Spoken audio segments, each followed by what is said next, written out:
Welcome to another Martin Taylor's Happy Hour Hangout. Well, I'm so pleased that we have with us, uh, first of all, a fellow guitar player, Miles Jensen, with us, and Nora Germain, all the way from Los Angeles. How you doing, guys?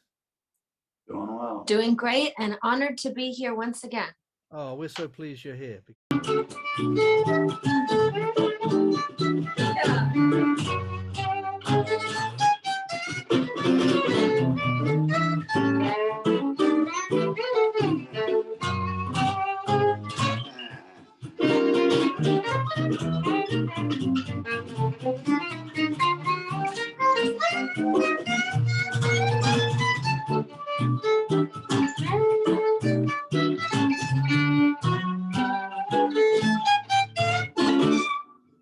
Yay! Hey, when you play, I can hear a number of influences, but not just violinists, but obviously Stefan Grappelli was a big influence for you. Oh, of course. In your phrasing, it's very well. Yeah, reminiscent.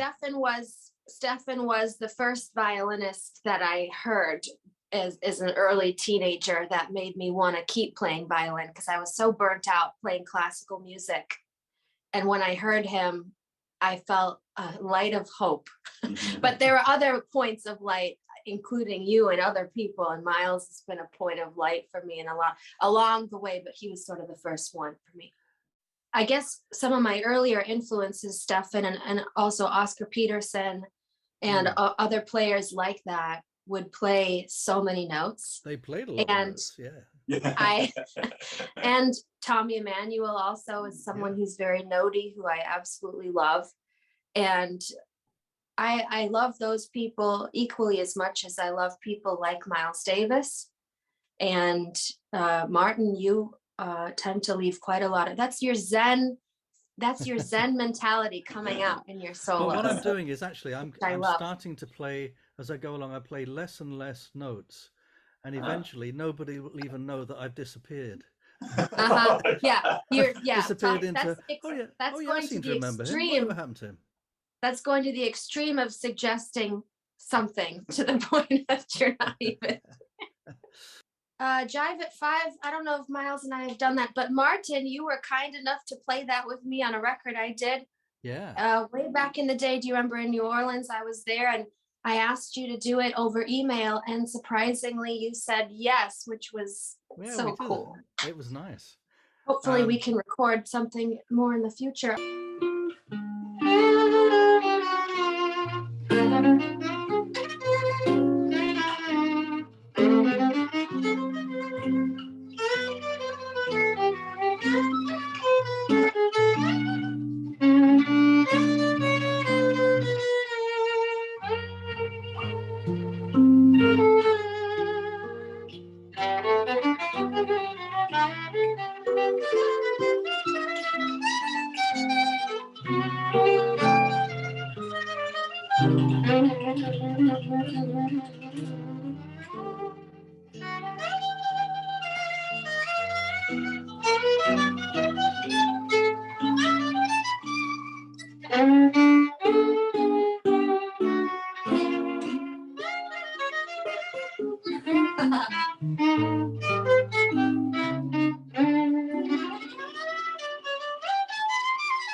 Thank you very much. That is great suggestion. Love that one. Yeah, beautiful. You know, I was thinking the two of you, you're like time travelers. You've come to us from this other time and playing for us. And as you were playing, I was thinking that I was actually thinking how much Stefan would have enjoyed this. Because don't make me cry. No, he would have loved it. Something about Stefan was that he loved being around younger musicians. Believe it or not, I was a young musician at the time when I met him. I was only 22. No, actually, I was younger. I think I was 19 when I first met Stefan. When I started playing with him, I was 22, and he liked the energy of young musicians. That there wasn't you know, he said, he didn't say it in this way, but it was like a lot of musicians that have been around for a long time got a little kind of jaded. They didn't have that kind of freshness to it, and he loved that enthusiasm and freshness. He was actually a very young spirited person. He was old expression. He was young at heart, and he had a young energy about him, and you could hear that in his playing, couldn't you? Oh, absolutely. And actually, one of my favorite records of his is 85 and Still Swinging, which is live at Carnegie Hall. And I think that might be the last or one of the last couple records that he did, but he sounded so young. Yeah. Even at that age. And that's been a guiding light and an inspiration to me. You know, someone who else was like that was Ella Fitzgerald. Yes. She just had such a young voice, didn't she? But and she's also been a huge influence on me, as maybe some people can hear. And but well, of course, you know, Miles and I are so influenced too by the duets that you did with Stefan.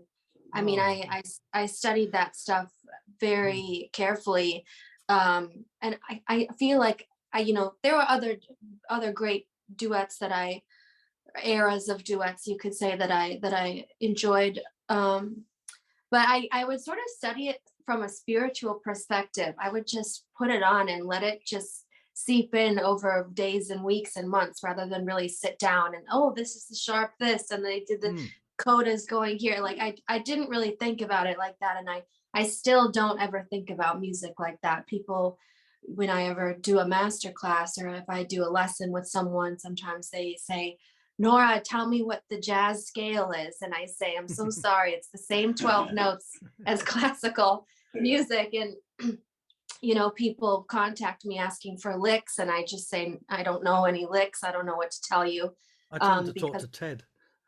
Yes, Ted, your dog, I'm sure is perfect with the licks. And it's, I mean, I was really influenced by people like yourself and others. Clark Terry comes to mind, great trumpet player, and pianists like George Shearing, and people that were really melody-based people. And are you a melody-based person? Yes. Yeah, I tend to listen to melody-based things. Yeah, even as a guitar player, I'm a guitar player that really loves horn players and singers and all that. Actually, some of my favorite records are players where there's a singer or a violinist or someone who's like in the front and the guitar is supporting them. Like, that's my kind of dream role to be in. Yeah. Are you saying that playing with me, you're living your dream? Yeah, absolutely. You know, every day. I'm just kidding. You know, I hear in Miles, in your playing, I hear kind of a spirit of Barney Kessel in your playing. Oh, goodness. Wow. That is a huge compliment. Yeah, he's someone that I've absolutely listened to a lot of. I'm not saying that you're a Barney stylist. You're not styling yourself and that, but I can. Sure. A lot of things that you play kind of takes me to Barney. No, that's great. Yeah, Barney is a huge influence. I'd say also Jim Hall is a great influence as well. So yeah, always kind of obviously, of course, I've listened to you since I was young and just coming up and trying to steal all the licks and stuff. So absolutely, recycled. Upcycled, exactly. That's the word. Upcycled, even, which is even better. Well, I was thinking it might be interesting, since we have a latency thing here. We could do body and soul, but we could trade phrases in a rubato way. Let's do it. Do you want to try that? Yeah, let's do it. Well, we've been in a very, very mellow mood on this one, so this takes us out with a mellow mood. I'm sorry about that beeping. I think it's some construction outside or something. Hopefully it'll stop. But if you guys are hearing the beeping, I think it's outside my window. So I apologize. I closed the window. A-flat. Yeah. Okay. So let's play. It is. Yeah. At least it's in tune. Okay, so maybe we'll start and we'll pass it to you. We'll just see how it goes. Okay, here we go. Let's go. In D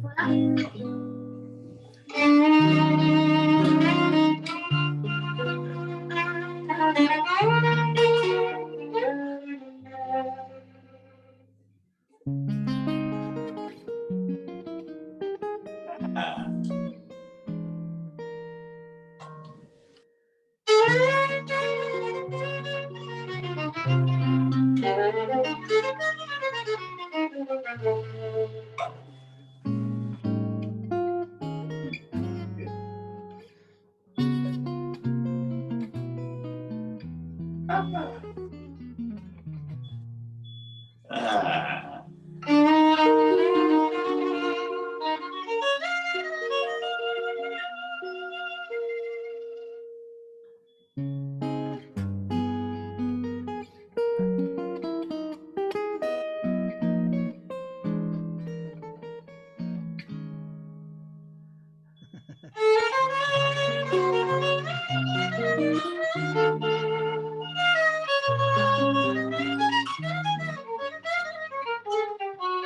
Yeah.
Hey, as Stefan would have said, et voila. Yes. Okay, folks, thank you very much. It's been a real pleasure to hang out with you again. We're going to be next month. Tony McManus is going to be joining us, so we're going to have some Celtic music Great. as well. Love So, that. and we'd love you to come back again. We won't leave it as long the next time. Excellent. Sounds good. Excellent. Thank Take you care. all. Happy New Year. Thank you. Look forward to seeing you next time. I'm in LA. Wonderful couple hours. Thank you. Yeah. Take care now. Bye, folks. Bye.